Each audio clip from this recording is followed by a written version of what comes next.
Bakit nga ba hindi pa nanganak si Camille ng Batang Quiapo? At bakit nga ba ako nangingialam? Charot, dahil aburido na din ako. Overdue na kasi ang bata sa loob.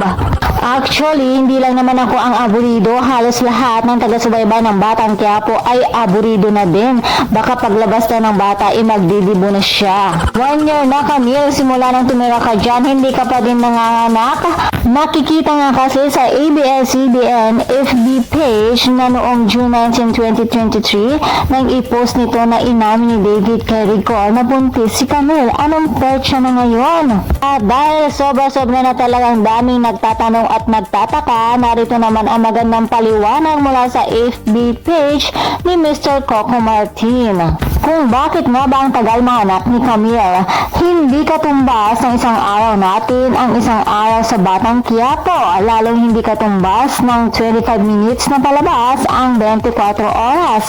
Iba ang timeline sa mundo nila kumpara sa totoong buhay. Maaaring 12 months na siyang buntis sa panonood natin pero sa mundo nila wala pang 9 months yan. Paano nga ba pumunta sa mundo nila? Parang gusto ko rin. Parang bet ko din na pumunta sa mundo nila. Paano nga ba pumunta sa mundo nila? Parang bet ko din tumira doon. At bakit ba paulit-ulit ako?